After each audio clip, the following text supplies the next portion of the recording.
Okay, I'm here at the World Series of Poker with Sarah O'Connor. She wanted to interview me for a story, and I accepted. So we're going to try to have a little bit of fun here for a little bit. But she's not the Sarah O'Connor from the Terminator, no. Correct. No, so let's get that handled right now. But go ahead, throw some questions at me. Let's see what we're going to do here. Awesome. Well, Yeah. you all know this is Clyde Gaskins, but for people who are meeting you for the first time, how would you introduce yourself?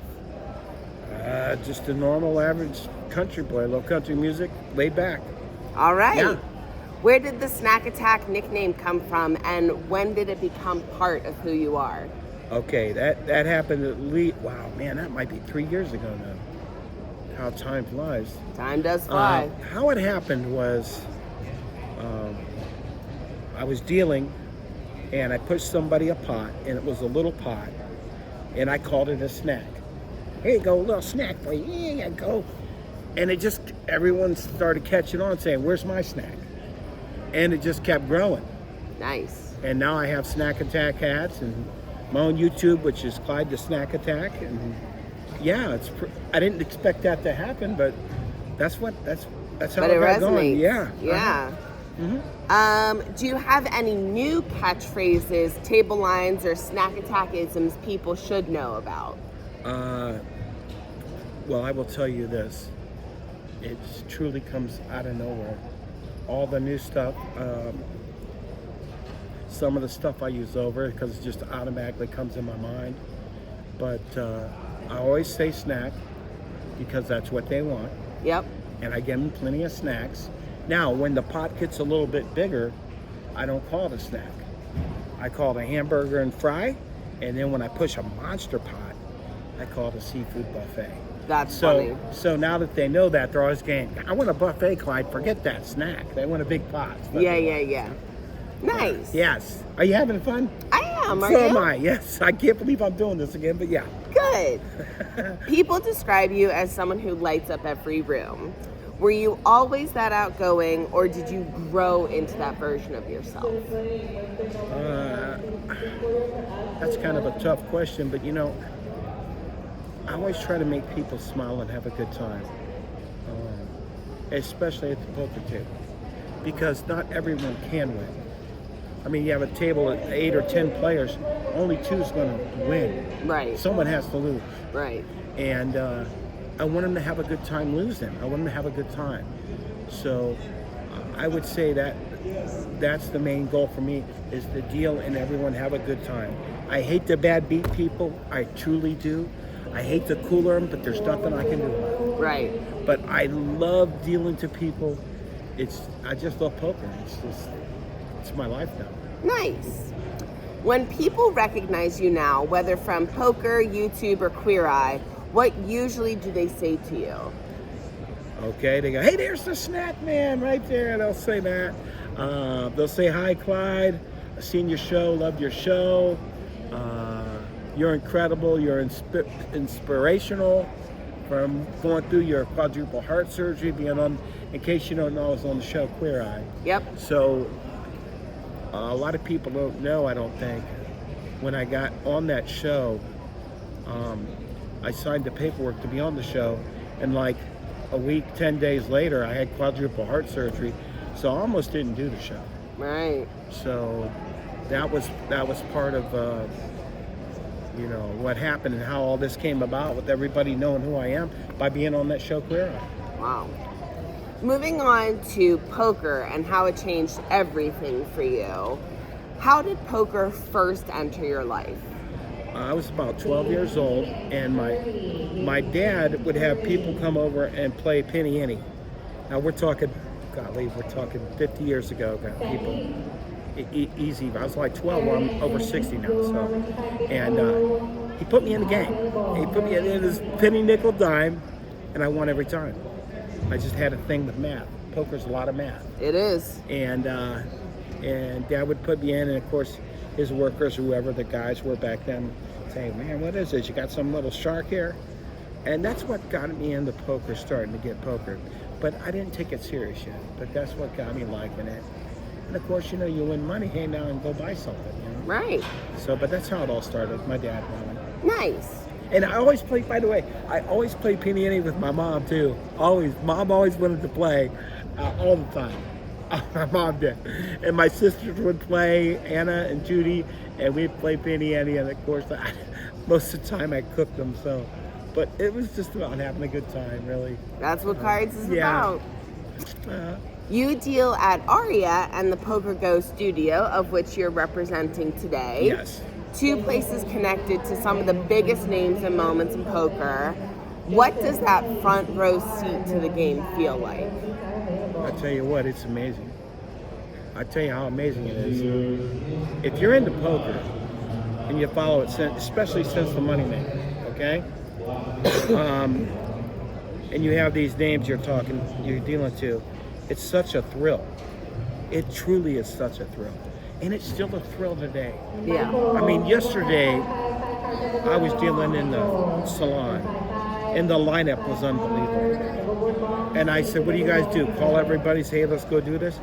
It was unreal.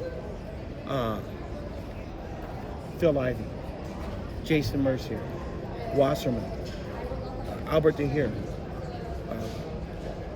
There's so many, all at the same time, I couldn't believe it. Patrick Antonius. And I'm like, you gotta be kidding me. These guys are the best of the best. Yep. And I'm like, man, and I get to deal with these. That is a thrill. Every time I get to do that, not just that one time. I walk in there, I look, I'm like, Jesus Christ, look at this. So I really get a big thrill out of it. Because there's people you've watched on TV, you feel a part of it, you know, and they enjoy me dealing to them. So it's a, you can't lose. Right. It's a win-win situation, so. Awesome. I love that question. Go ahead, give me some more good ones. Yeah. What do you think, as a great dealer, makes a great dealer? Okay, everybody deals different. True. Like, for example, I'll give you an example, and I don't have the best pitch in the world. As I get tired, I have to concentrate because I can't explain it, but that's me. But I think to make a great dealer, I think you got to be able to run the game smooth. You got to know the rules, and you need to know the games that you're dealing. Take control of the table so they know you're not a rookie, and the players will stay off of you. Me, I just love the game so much, and they can feel my energy. And a lot of other dealers don't do that. Matter of fact, I hear I'm the only guy that really makes it fun at the table, but I don't know everyone that does this for a living. Right. But if I would have to say, if you want to be a good dealer, know the games. Your mechanics are important. Your mechanics, like how you cut the cards so it's clean, and all that stuff. So, you know, you got to work on your trait, no matter what it is. And dealing's the same thing. Right. Right. So, yeah. What do you think players most misunderstand about dealers, if anything? That's a good question, because I don't think. First of all, it's not easy, honey. I'll tell you that right now. Especially for a little guy like me. I got my own little. I don't have it with me, but I got my own little helper. Claw. Yeah, I got my own little claw that Jason made up for me. But you know, leaning over that table for a long time for your back. Yep. Once again, mechanics. I've learned, because I'm a little dude, to not lean over like this, because in my lower back, I learned to keep my shoulders back but lean forward. That way my back won't hurt. I don't know if a lot of dealers think that way, but yeah, it's not easy. And then doing the pot limit stuff. Yeah. Oh my God, try doing that for 8 hours. Your brain will go cuckoo when you're doing different limits. Right. You know, truly, you can go from a 1-2 to a 5-10 to a 25-25, and the math is unreal. Right. So you gotta actually know math a lot if you're gonna want to become a poker dealer. Yeah. Okay. Speaking of poker dealers and what skills they need to acquire, one of your natural skills is frankly just being infectious and well known. When did it first occur to you that you're one of the more well-known dealers, not just in Vegas, but frankly in the world? Wow. I think that what the feedback is for me is they love my spirit. I keep hearing that word, spirit. This guy loves what he's doing. It's like, and you know what, people? It's to me, it's not a job unless I'm sick. When I'm sick, it's very hard. When you're coughing and you don't want to, you're taking cough drops, but I've had to call off many a times because I couldn't quit coughing. But to me, it's not a job. If I'm not sick, I could sit here and have fun. And yeah, I just think the joy I bring to the table and the spirit. The spirit's the word. Yeah. They could see I love my job. Nice. Poker can be an intense, emotional, and high-pressure game. How do you bring that joy to the table while still keeping control of it? Okay. When I'm dealing to those big boys in the studio, I've learned to kick back when they're in a big hand. I've learned to make it fun, but yet I make it to where I know my limitation. This happens every day because I deal a big game eventually every day, to where I know they're on a big decision, like raise all in, pot 50,000, and by the way, the pots get huge in somebody's hands. I learn to kick back, even though inside I'm like, oh my God, what's going to happen next? What's going to happen next? And that's why I love it. You can tell right now. Yeah. That gives me the thrill when I see this stuff. So yeah, that's the part I like the most, is the excitement that I hold inside, and when I let it out, they just love it. Nice. Yeah. What is one or two poker moments that really stand out for you, either when you were a player yourself, because I know you play, or as a dealer? Well, I'm going to give you a funny one, and then I'm going to give you one about me playing. Okay. All right. Now, this one happened a couple years ago, but I thought it was so funny. I forgot about it. I was dealing in the Aria poker room, and it was a tournament, and the lady in seat 1 raised it. The guy in seat 6 re-raised, and and I'm running it, raise, we got to re-raise. Now back to seat 1, and she goes, I'm all in. And then fold gets back to him, and he's thinking about it, right? And he's thinking about it. And I can't say no. This is the part where I try to stay away because, it's his tournament life, and so I kick back a little. But then he looks over at me, and he says, Clyde, should I go all in? I can't say yes. Yeah, you can't say anything. No, but my dumb brain said, well, the last time you went all in and said, I do, how did that pan out for you? And the whole table laughed, and then he folded. But I don't know what made me say it, but you should have heard the table laugh so hard. I said, well, the last time you went all in and said, I do, how'd that work out for you? Yep. So that's the funny one. Nice. Now, I'm going to give you the one that still pains today. It was back in 2017. I was in the main event, and wow. There were like 1,000 or 1,200, something like that, players left. And I was sitting in 200th place. And I was on a roll, playing great. And this one young guy kept raising my big blind. And I kept thinking, I'm going to trap this guy one day. I'm going to get him soon. And sure enough, I did. I trapped him. I raised for 30,000 pre-flop. He went on all in after the flop. Okay? So we had the flop. It come king, junk, and I had king, queen of hearts. He had king 6. Junk. Of clubs. But he raised me. I called it when I come in. He raised it for 30,000. I called, and then the flop come with king. I checked, and I checked on purpose, right?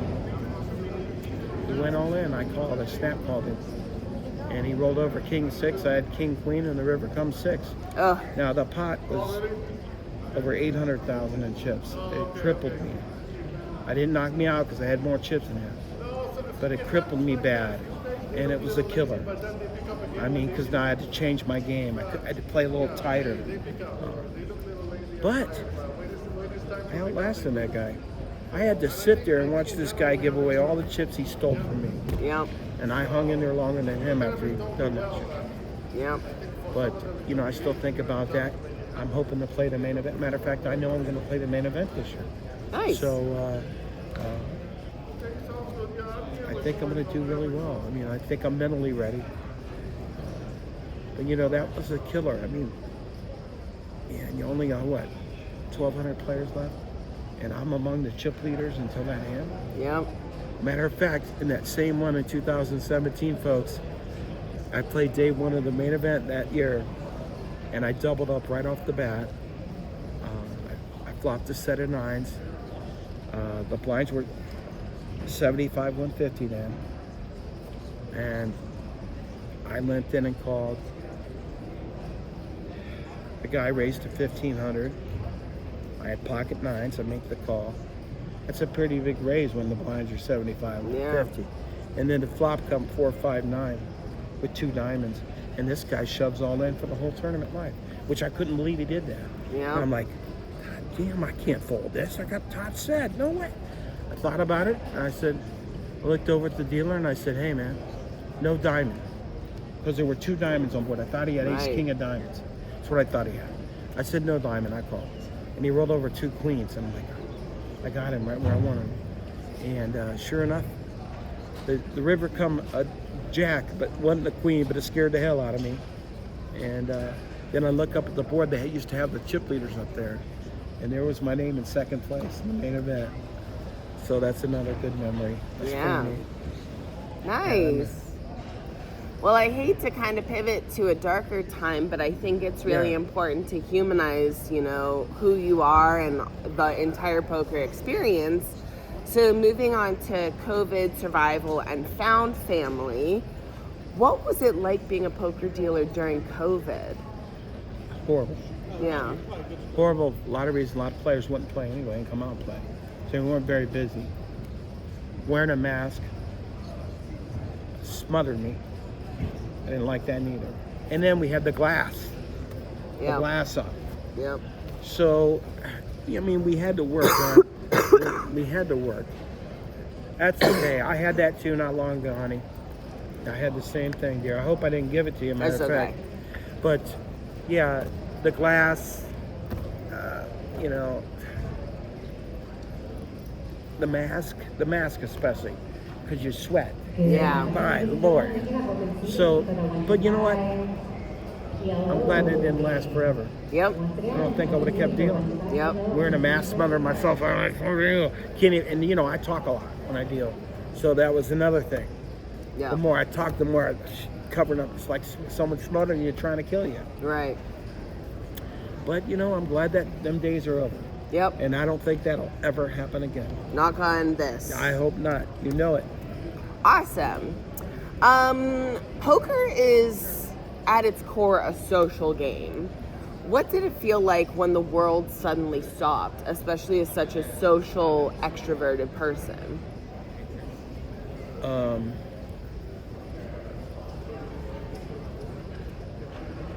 I don't think it got too soft. I think more and more players are playing different. From back then into today, from the past, more players are trying to bluff more and trying to make moves more than back in the old days. And now they got the, you know, they got the charts now to go by and all that other stuff. Excuse me. So I think poker's first of all, it's never going to go. Yeah. No way. It's too way to make an easy living, you say, but it's really hard, even though it's easy. It's because you got to dodge so many bad breaks. Yep. Like, you know, when I told you about when I played the main event, that crushed me because for hours I sat there after that. You know, when I come in, this guy raised me this time, I'm ready for him. And I was like, you know, this guy's going to give me all of his chips, and it never happened. Yeah. And believe me, I really was thinking about my hand selection when he was in the hand, because he would come in the hand before me, and no matter what the flop was, he'd raise me. Yeah. And I'm like, nah, he ain't got it. No way in hell. But at the same time, you can't call if you don't have nothing. Right. But I had something that time. So I don't think poker's ever going to die. I think, matter of fact, there's poker groups. Certain pros hang with certain pros. They're like groups, like, you know, like Indian tribes. Mm-hmm. So, you know, and they all get a piece of each other too. That's another thing a lot of people don't know. Yeah. A lot of, just like me, I've been in the main event this year. I mentioned yesterday I'm going to play the main event, and I had a bunch of people wanting a piece of me. I've already sold over 15% of me, and I just mentioned it. Yep. So they're all like a big group. It's never going to buy. It just isn't. Especially look at this World Series. We're at the World Series of Poker, honey. Yep. Okay, I'm getting ready to play. I can't wait. I'm going to be playing the horse event Yep. today. But look at the people. Look how many people are in here. It's great. It's never going to buy. Yep. All right, throw some more at me. I'm ready. Okay, here we go. Shane, your roommate, Yes. nominated you for Queer Eye. Mm-hmm. Tell me about your found family, Shane, and what he means to you. Okay, we're going back many years here. Okay, I used to live on the other side of Vegas, and I had an apartment, and I used to have a home game. I worked at Sam's Town. I was a dealer, and then I turned into tournament director, and he would come and play there. That's how I met him. And once again, it's just what I do. When I'm the tournament director, I would go around and I'd watch everybody, and I'd talk, and when they're not in the hand, of course, okay? But I would go around and talk to them, and I'd photobomb. And I photobombed him several times, and he's got some pictures of that, by the way. Yeah. So that's how I got to know him. And then he came over to my house playing the games, and then COVID came. And my bankroll went downhill big time because I had a couple of people living with me that weren't doing their part. And I had to pay everything. I bought the food, and I got out of there, and that's when Shane says, "Hey man, you could come and live with me if you want. I got an open room." And at the same time, down in Texas, they were wanting me to come down there to deal. You know, and I had an app in at the Aria, and believe it or not, I was about ready to start the next day there when all of Vegas went down. So I didn't even get my first day. So now I had no job. I'm thinking, oh, jeez. So I almost went down to Texas. But then Aria hired me. So Shane saved the day and said, just stay here. You don't have to go to Texas. Yep. And you know, I've been with him now, wow, man, 6 years now. And he nominated me for Queer Eye. You know, when you live with somebody, you don't know. I mean, it's not like boyfriend-girlfriend thing, but you know, we've never fought. I've been there 6 years and we never, how can you even do that? Never. Yeah. That's weird. That's weird. Yeah. Not fight one time. So, yeah, and then my heart surgery thing came, and right there he was for me, and he was letting my family know how I was doing, because, you know, I don't have no family living here, you know, in Las Vegas. They all live back in Ohio or Florida. So, Got it. But yeah, he's been there, and I've been there for him too, helping him. So he's an amazing person. Nice. And yeah. How has chosen family helped you become more comfortable being fully yourself? What's the question again? Yeah. What is what? How has your chosen family helped you become more comfortable being fully yourself? Because they understand how I am. If you understand that I'm trying to make you have a good day no matter what, even with Shane, I try to make him have a good day. I was joking with him all the time. I mean, you know, I'll use the name, I'm watching golf, and I'll walk in the living room and say, you know, they're talking about me on the golf right now, the smoothest stroke you ever seen, you know, stuff like that, just kidding around. So, you know, I don't like depression. I really don't. I want people to have you only live once, they say, and, Yeah. you know, I really try to make people smile all the time. That's great. And that's the thing about life. Also, it'll keep you out of depression. You know, the only thing that I could say is if I get someone to smile, I feel like I've done something good today. Yeah. Is what I think. Nice. So, yeah. Moving on to health, some more vulnerability, and showing up anyway. You mentioned your heart surgery when your life was gravely at risk. How much are you comfortable sharing about that chapter in your life? I'm real comfortable because it could help somebody else. True. Okay. Now, how this came about was a complete shock. Now, all of you out there mainly know what's happened. It's that, you know, in my work and in my closest friends. But for those who don't know, for over a month, I was telling my bosses at Aria, man, I got this heartburn. It just won't go away. And I was eating Tums like mad. I mean, Yeah. seriously, it was so bad. But it wasn't pain. It was heartburn. Yeah. And then I'm doing my laundry one day, and man, what a pain. Oh my God, it dropped me to my knee. Yeah. And I started sweating like a dog. And luckily Shane was home. I said, Shane, this ain't heartburn. You need to take me to the hospital now. And I was so soaked you couldn't even touch me, slip off. Yeah. And got there just in time. And once again, it's Shane. You know, kind of, love you, Shane. You know that, brother. Love you. And God, you should have seen it. I mean, I was scared, kind of. And I got in there. And when you go to the hospital and it's that situation, Yeah. I mean, we pull up, and there's 3 or 4 of them trying to get me out of, because they couldn't get a hold of me, trying to get me out of the car. I was so soaked. And I only had shorts on because I was doing my laundry in the house. I wasn't really fully dressed. They put one of them little pills under my tongue, and next thing I know, I'm telling you. Scary. Very, I'm gonna try not to get emotional, but god damn. Woo. Yeah. Wow.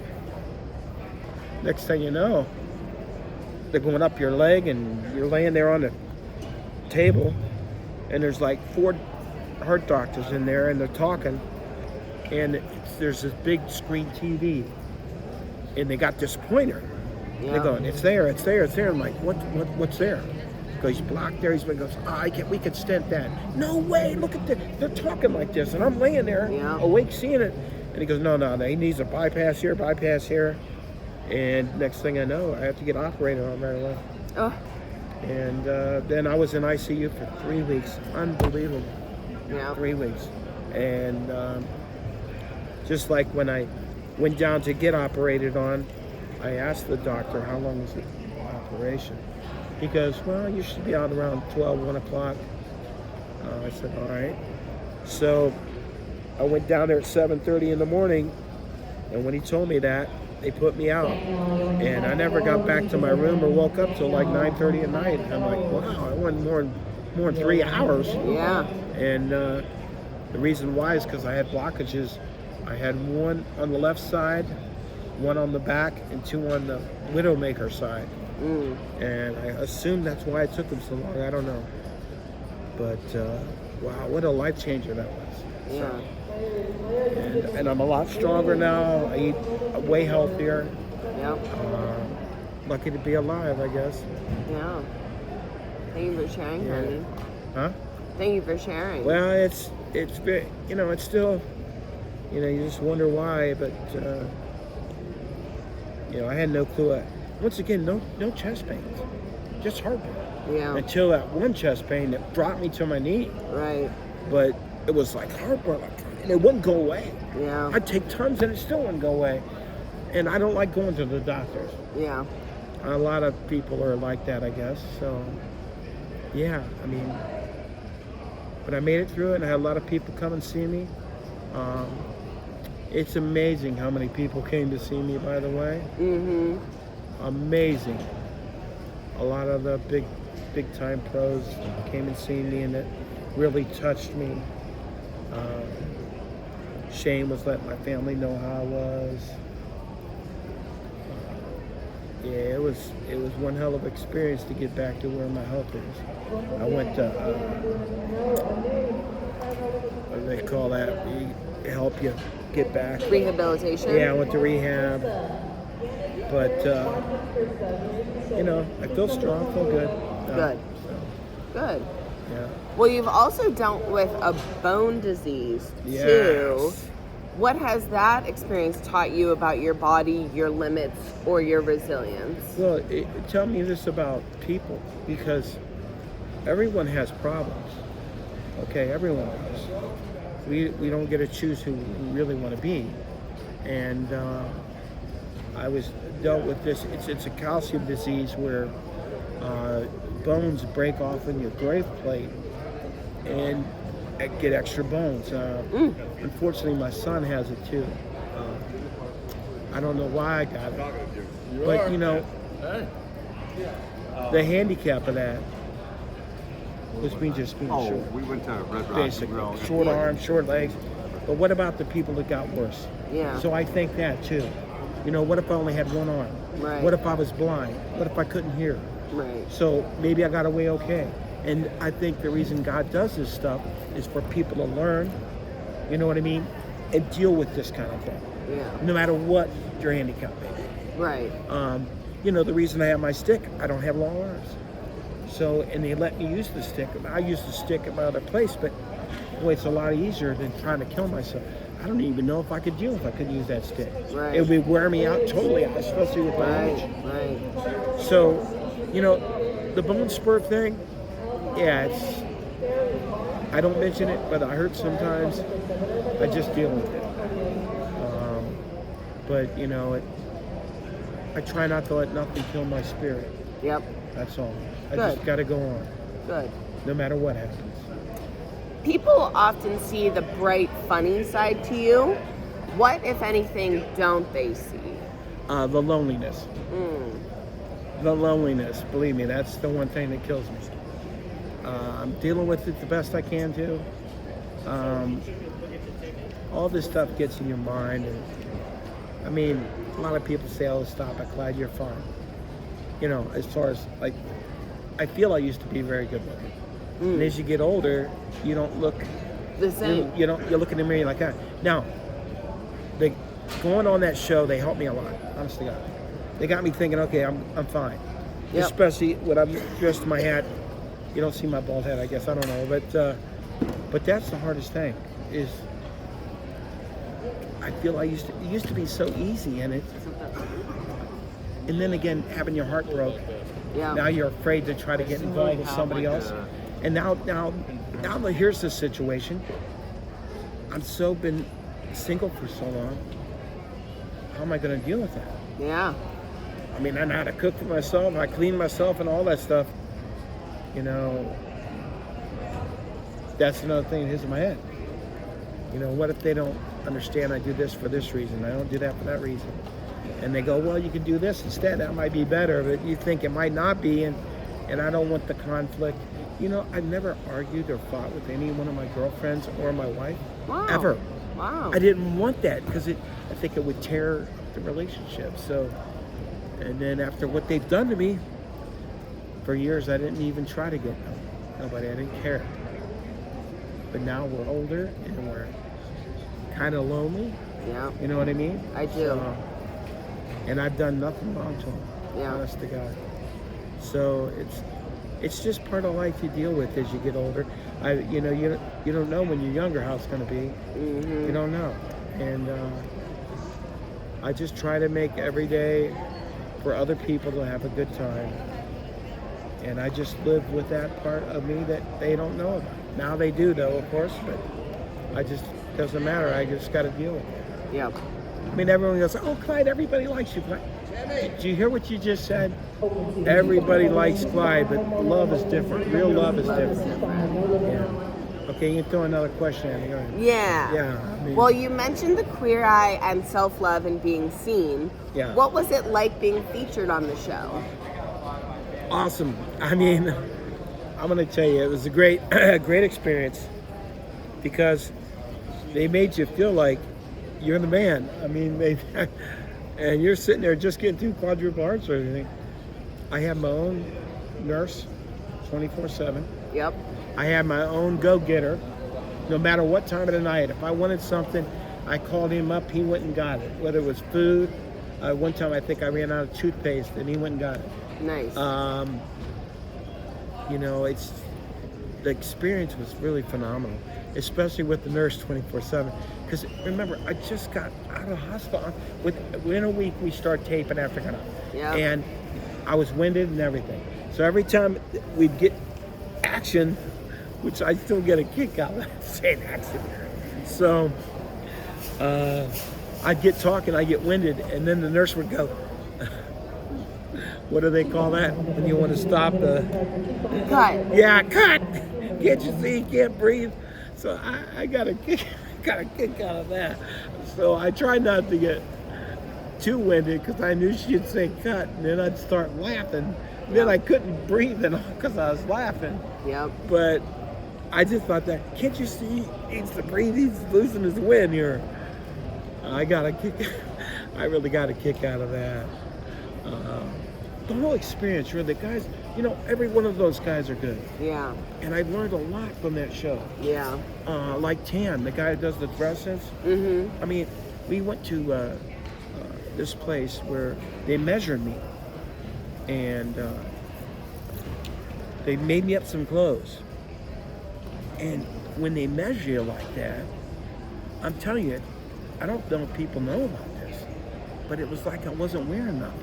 Yeah. It fit me so good. I felt like I didn't have no pants on or nothing. That's great. That is amazing. That amazed me about that.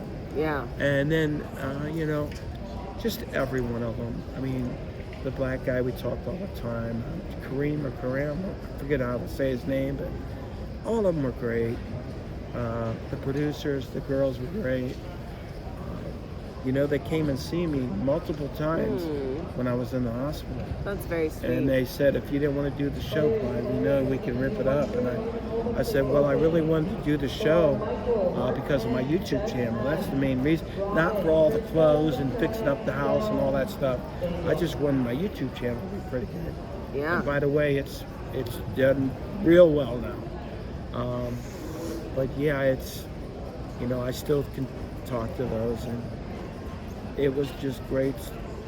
The hardest thing about the show is talking about your own life and being true to yourself. Yeah. That's very difficult, especially me growing up small, little town, Lake Moore, Ohio. That's another thing that kills me. Like being here with you right now, doing this interview. I'm just a little guy from Lake Moore. That's all I am. Yeah. A little smoker. And here I am doing another interview. And it just kills me. It's like, what's going on here? That's what kills me. Yep. So I'm like, I don't know, very popular back in my hometown, that's for sure. Aww. Now, do you think you found more self-love since the episode aired? More like, for sure. A lot of people like me. Yeah. A lot of people like me. I'm not everyone's going to like me. I know that. I don't know if it's because of jealousy or what, but a lot of people do like me. And I'm just being me, and that's the crazy thing about the whole situation. I'm just being me in it. And they say that's what makes me so special. They can tell that you're just you. Yep. I mean, that's what they tell me in this, the Poker Go studio. They go, Clyde, we know you love what you do, and they also told me if I ever get to a final table, you have the biggest final table you ever seen on railing. They told me that, but life has changed since my nephew had me move out here. Yeah. That's how I got out here in the first place.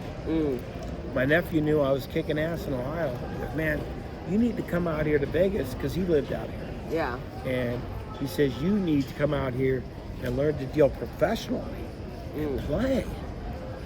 So when my painting company took a hit with painting new homes, he talked me to come out here, and I learned how to do, I already knew how to deal, but to deal professionally is different. Yeah, it's different. And next thing I know, I got a job dealing, and everything is taken off. Moving on to identity, confidence, and love, was there a time when you struggled to feel confident in your body or identity? I'm still working on all that, really. Yeah. But you know what? I think I'm doing great. At one time, I was 260 pounds. I'm not even near close to that. Yeah. And you could see I'm not fat, I'm not. Right. But I still have the problem of feeling I'm good looking. I mean, I'm not ugly. I don't think I'm ugly, okay? Right. But I'm not what I used to be, and that's driving me nuts. Yeah. It is. Because, hon, you're a woman. I am a Okay, woman. now, but guys hit on women, right? They do. Women don't normally hit on guys. It's true. Okay, so I got to be the aggressor, right? Yep. Well, I got to feel like I'm okay. For example, I'm just saying, let's say I want to take you out, Yes. but I'd be afraid because I'm like, man, she's probably think I'm not good enough, looking enough. No, really, that's what hits your mind. And man, I'm trying to get over this so much, really, because I don't feel I'm ugly, but I used to be good looking. I know Yeah. it sounds crazy. You'd have to check in when I was younger. I didn't have any problem meeting girls back then. Right. But then, you know what happened? Breaking heart, break my heart, break my heart. You break my heart 3 or 4 times with different women. I'm like, maybe this is not, I don't know. Yeah. You want to be loved, You do. and I did get married. I had 2 kids, and things happened Yeah. under not in my control, and it wasn't me. That's all I can tell you. I always wanted to be a husband with 4 kids and have a happy life, and it never happened. But life's not over. Yep. So What is a green flag for you in a dating situation? I would say if they understand and like to smile and have a good time and not take everything so serious. And understand I'm trying to make people be smiling and have a good time in their life. That's what I really try to do. Yeah. And like I said, most people like Clyde because of it. Yep. So, but not love. I don't get that, but but I would say a green flag that they'd understand that I'm just happy to be alive, especially after the quadruple heart surgery. Yep. So, it's crazy. When you're a dealer or you play poker, especially playing, you read people. You know what's going on. Not just in poker, but in life. So I'd have an idea if a woman really was trying to flirt with me for me to ask her out. Yeah. I would have that. I would think so. So I just try not to be afraid of what's happened to me in the past is what's preventing me to probably do what I really want to do. Yeah. But yeah, that would be a green flag if they would understand that I just want to have a good life. Good. You know? Well, even if you don't consider this love, I consider it a deep, deep friendship that people like Andrew Lichtenberger, aka Lucky Chewy, was in your Queer Eye episode and on your YouTube channel. Yeah. I know it's hard to pick favorites, but is Andrew one of your favorite Absolutely. people? Absolutely. Why? Many times. He's like me. He's laughing, having a good time all the time. He's a good egg. Yeah. And that's what I mean. Positively, too. Yeah. And boy, I can't remember, 3, 4 times he come to see me in the hospital. I can't remember exactly, but he wasn't the only one. Yeah. There was multiple. But Lucky Chewy is just a great guy, man. And everybody loves Lucky Chewy too, or likes Lucky Chewy. Yep. You see what I'm getting at? I do. Liking and loving. I think like and love is 2 different things. They both like me and him. Yeah. But man, he was fantastic. Are there He any? still is fantastic. He still is fantastic. He just had a baby. Oh. And back in last July, so she's getting near to being a year old. Okay. And I was invited to their, Baby shower? yeah, and we made up little outfits or sleeping outfits. So I felt like I was a designer there for a minute. Yeah. But he's just so great. Is there anyone else that's particularly good to you in the poker world? Oh, there's a lot. There's Yeah. a ton of them. God, there's really too many to count. That's a Honest to wonderful God, thing. Isn't that great? That is a great thing. I mean, Aram came and seen me. Okay. John come and see me. There's so many came and see me. Friends that I worked with back in my days when I worked at Sam's Town came and see me. The movie producers came and see me. I was in the hospital. And they would come and bring me healthy juices and this and that. God, I just, boy, it really.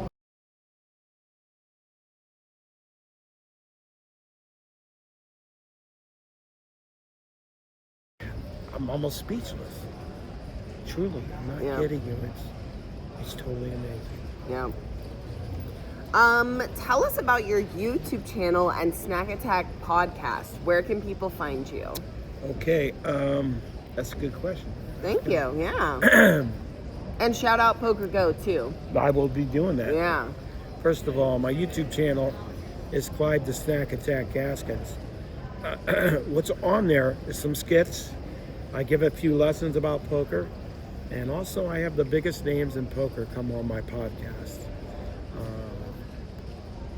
Man, you name it, they've all been on there. The Foxons, Lucky Chewy's been on a couple of times. Yeah. Mike Holtz, Jeff Madsen, Jared Jaffe. God, there's so many now. Yes, it's that many. I got a lot more coming up. I've even had Poker Go's main man, Kerry Katz, on my show. Okay? He came on my show. God, there's just so many. By the way, if I forget your name, sorry. This happens when you get older. There's so many of them. David Baker, he's come on my show. But back to Kerry Katz. Great guy. He's done a few things to help me. I want to show him the love. I love him. And by the way, you want to get Poker Go. I'm going to tell you why. It's great if you love poker. You can watch past poker events, live poker events. It's even the World Series this year. Yep.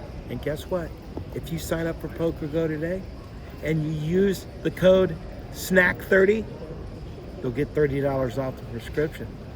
So, hey, if you love poker, man, and you'll get to see me on TV. I do a lot of the big deal and the big game, so you might want to subscribe to that. Yeah. Yeah, SNACK30, Poker Go, buddy. Poker Go. Love it. I love dealing in there, by the way. I just love it. I truly do. It's great stuff. Who is a dream guest of yours on Snack Attack? Well, I loved all of them. You know, I love all of them. Yeah. Really. Yeah. But I want to tell you something. Me and Mike Holtz did one. And it was my first one ever. And you got to see it. One question led into the next, and the conversation was like, and by the way, we didn't say cut, we didn't have it edited. First time I ever did it in my lifetime. Yeah. And I'm so proud of that one. Yeah. Because not only was it the first one, the way it went, you have to watch. If you watch that one, you got to watch that one, I'm telling you. Awesome. Because it was my very first one. It got me going. Yeah. Okay? And like I said, everything is never scripted. It just comes out of my head. We didn't have a bunch of questions. No, we said, well, let's talk. Yep. So, but you know, every one of those I love. The Foxons was great. What about Jeff Madsen? You got the knowledge that guy has. And he just won a bracelet, by the way. I mean, all these guys come on my show and they make me feel so good about it. And, you know, I don't know what to say, hon. I really don't. Yeah. I love every one of them. That's and I great. want them all to come back more than once if they want. Perfect. You know? It's great. It truly is great. This is great. Yeah. You interviewing me has been fantastic so far. Yep. Yes. And my last question for you. Oh, it's going to end. I know. My last question for you is, what would you want your poker legacy to be? That's a pretty good question. I think the main thing is my love and honesty. My love for the game, my honesty. The love for the game is, I don't think that's ever going to fade. I want people to think that I want the game to be fun and not, you know, if you get too serious playing this game, it can affect people in different ways to where they could do some crazy, dumb things like suicide. Yep. And I don't want no one to ever do that, Yep. ever. But I would say my legacy is how much I love the game.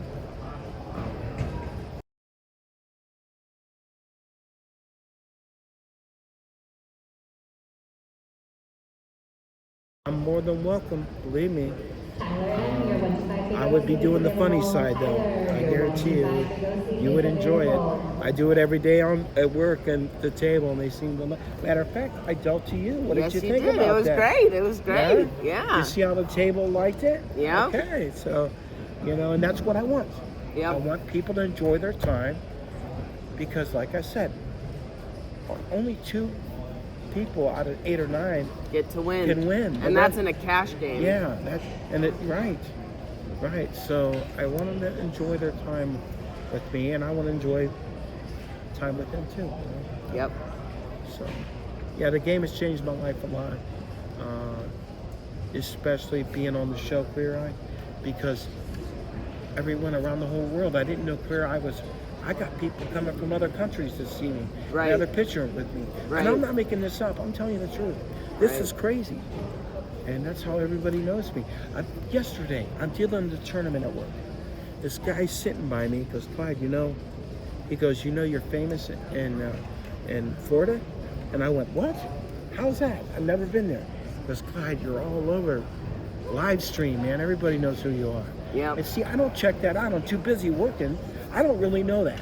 Right. But they're like, man, they love you, man. You get a job down there, no problem. I go, I don't want to leave from here. This is life-changing here. Because, Clyde, they love your energy. And what's that word I used earlier? Enthusiasm? No, not What's that word I used? Oh my! See, this is what happens when Yeah. you're brain dead. That's the energy. Your spirit. Spirit's the word. Spirit. So, yes, I really enjoy doing what I'm doing, and I can't wait to win my first bracelet, which is today. I hope I can bag and tag today. Yeah. That would be fantastic.